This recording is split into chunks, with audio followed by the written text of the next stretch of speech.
Rosemary Watola Trummer writes, "What moment cannot be met through song? Even the greatest heartache, even the greatest joy, even the smallest hope knows itself not only by its melody, but by who is willing to sing along and who is courageous enough to listen." So many of you have told me that when you came to the sanctuary for the first time, the second Sean began playing the prelude, you started crying. You tell me that the music sounded a chord deep inside you, that the music loosened something in you that had been wound too tight, or that the music opened a door to a room inside of you that you had been keeping locked shut. And that opening, that loosening was so important. The music created in this room is powerful. It makes space in us for the sacred to be felt. Music is ministry, which is no surprise to any of you here. And we are more than lucky to have Sean here to create and lead and nurture that ministry. I'm not going to talk for long because being talked about is not Sean's favorite thing. He is being such a good sport. Sean also gives very good advice, and sometimes I get to repeat his own advice back to him. Last June, when we were about to start the Sunday service celebrating my 25th anniversary here, I told Sean I was just a little bit dreading it because I was dreading so much focus on me, because what I wanted to talk about and what I thought was important was all that the congregation and I had done together. And he said something like, "Yes, and this is an important milestone, and the congregation needs to honor you. So your job is to breathe, smile, and take it in." And so I did, and now I get to give that excellent advice right back to you.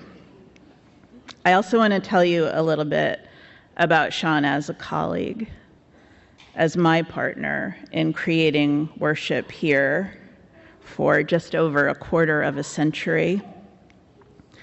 Sean's talent is evident every Sunday morning, but the things that make him such an amazing colleague are the quieter things. The way he says yes so easily, the care he takes with memorial services to play music that the person whose life we are celebrating would have loved, his patience with the children at children's choir rehearsals, which most of you don't see. The kids have already been here for several hours at that point. They have just eaten huge amounts of sugar downstairs at coffee hour. You don't see how he is with them. His encouragement and generosity of the young adults. There are 2 times over the last 25 years when I felt, I won't say exactly despairing, but I truly could not see my way through the hard thing ahead, much less see a way to lead this congregation through that hard thing. And both of those times it was Sean who got me through it. The first was midway through the pandemic. We had decided it would be safe enough to hold in-person church services outside, which was wonderful, and it also meant that we needed to set up an outside sanctuary with chairs and a pulpit and a keyboard and microphones and speakers and cords and power strips every single Sunday morning, and then put it all away again. And about 6 weeks in, with no end in sight, I felt like we were in one of those traveling circuses.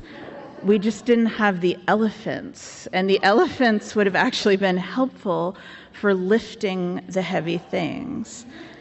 And one Sunday morning, I must have looked like I felt, because Sean just said quietly to me, "We are going to do this 1 week at a time."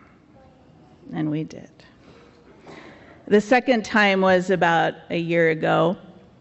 I told you about this right before the presidential election, and I was clearly not keeping my dread and fear at bay, and I must have sent Sean an email that made that more clear than I intended. And he wrote back to me these words: "The sun will rise on November 6th, and the day after that, and the day after that. We'll make it through." And so it became my mantra: the sun will rise tomorrow morning, and the day after that, and the day after that. We'll make it through. It helped me to breathe again, and it still does.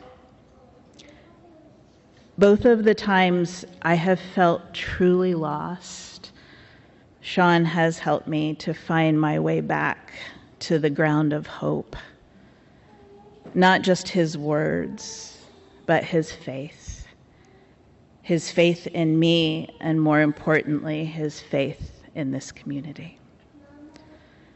Sean's way of being, not just as our director of music ministries, but as a human being in this world, reminds me of the beautiful first stanza of a poem by the late poet Andrea Gibson called "Say Yes." She writes, "When two violins are placed in a room, if a chord on one violin is struck, the other violin will sound the note. If this is your definition of hope, this is for you. The ones who know how powerful we are, who know we can sound the music and the people around us simply by playing our own strings."